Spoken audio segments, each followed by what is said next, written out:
Halo semuanya, hari ini kita akan menyelami salah satu proses paling dasar, tapi juga paling penting, di laboratorium mikrobiologi, yaitu menyiapkan rumah yang sempurna dan steril untuk para mikroorganisme. Percaya deh, ini adalah fondasi dari semua hal keren di bidang ini. Pertanyaannya kedengaran unik ya. Gimana caranya membangun rumah buat sesuatu yang nggak kelihatan? Nah, ini dia tantangannya. Sebelum kita bisa mempelajari dunia mikroba, kita harus jadi arsitek sekaligus koki buat mereka. Kita harus ciptakan lingkungan yang pas supaya mereka bisa tumbuh subur. Oke, kita mulai dari yang paling basic dulu ya, media. Jadi, sebelum eksperimen apapun bisa kita lakukan, hal pertama yang wajib disiapkan adalah lingkungan yang tepat buat mikroba. Ini adalah langkah nomor satu yang paling fundamental. Terus apa sih sebenarnya media atau medium itu? Gampangnya gini, anggap aja ini paket all-in-one buat mikroba. Isinya ada makanan, minuman, pokoknya semua yang mereka butuhkan untuk hidup nyaman di lab. Ini adalah ramuan kaya nutrisi yang kita rancang khusus buat mereka. Nah, bikin media ini ada aturannya loh, gak bisa asal campur. Ada 4 syarat mutlak. Pertama, nutrisinya harus lengkap. Kedua, kondisi lingkungannya kayak pH dan tekanan osmosis harus pas. Ketiga, gak boleh ada zat apapun yang bisa menghambat pertumbuhan mereka. Dan yang terakhir, ini harga mati, gak bisa ditawar. Medianya harus 100% steril. Yuk, sekarang kita masuk ke dapurnya. Sama kayak masak kue, bikin media itu butuh resep dan ketelitian tingkat tinggi. Setiap gram, setiap mililiter, semuanya harus pas. Nggak boleh meleset sedikit pun. Coba deh lihat tabel ini. Tiap mikroba itu punya selera makan yang beda-beda. Media Na atau nutrien agar itu ibarat makanan sejuta umat buat bakteri. Sedangkan PDA atau potato dextrose agar lebih disukai sama jamur. Jadi kita sesuaikan resepnya tergantung tamu mikroskopis mana yang mau kita tumbuhkan.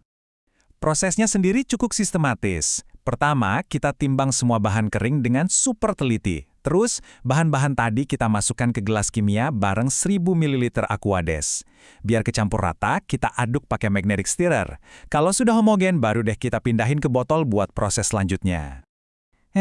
Tapi ada yang beda nih. Untuk media tertentu kayak MRSA, ada perlakuan khusus. Campurannya harus kita panaskan sambil diaduk pakai hot plate stirrer sampai mendidih sempurna. Kenapa? Supaya semua komponennya benar-benar larut sebelum kita sterilkan. Oke, media udah siap dicampur, tapi ini baru setengah jalan. Sekarang kita masuk ke bagian yang paling krusial, sterilisasi. Kita harus pastiin nggak ada penumpang gelap alias kontaminan di media kita.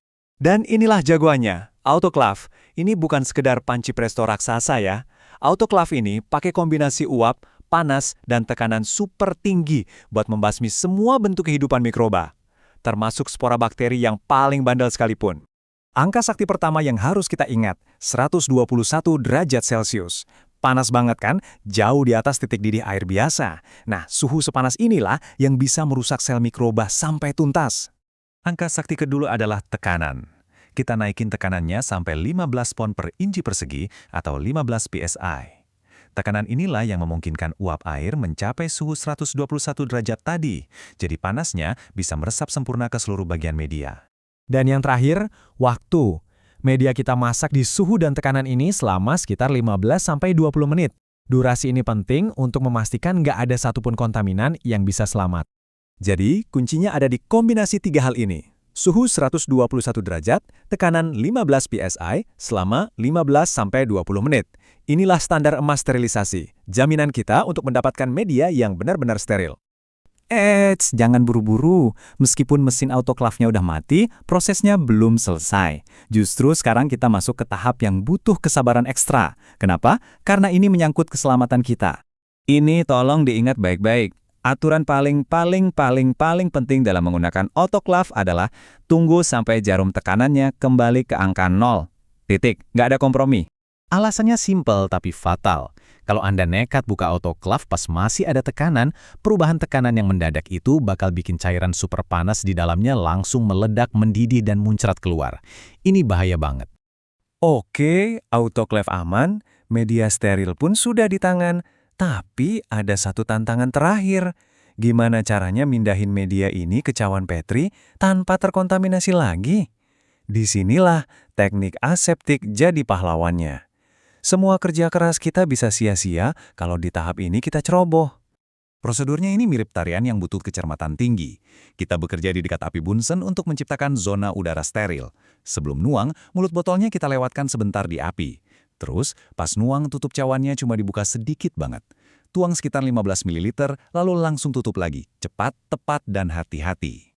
Dan inilah dia hasilnya. Sempurna. Sebuah cawan Petri dengan permukaan media yang licin, jernih, dan yang terpenting steril. Ini adalah kanvas kosong kita, yang siap dilukis dengan kehidupan mikroskopis yang mau kita pelajari. Nah, setelah melihat semua proses yang panjang dan teliti ini, mungkin ada yang bertanya, kenapa sih harus seribet ini? Kenapa semuanya harus begitu presisi? Jawabannya sederhana, karena ini adalah titik awal dari segalanya di dunia mikrobiologi. Mau menemukan antibiotik baru? Butuh media steril. Mau mengidentifikasi bakteri penyebab penyakit, harus diisolasi di media yang bersih. Setiap penemuan besar berawal dari cawan Petri yang kita siapkan dengan benar. Oke, kita rangkum cepat ya. Ingat 4 hal ini. 1. Media itu makanannya mikroba. 2. Mencampurnya harus presisi. 3. Sterilisasi dengan autoklav itu wajib hukumnya. Dan 4. Teknik aseptik adalah gerbang terakhir untuk menjaga semuanya tetap steril. Dengan fondasi yang kokoh ini, kemungkinannya jadi tak terbatas. Setiap cawan Petri yang bersih adalah sebuah pintu menuju penemuan baru. Jadi pertanyaannya sekarang adalah, petualangan mikroskopis apa yang akan Anda mulai?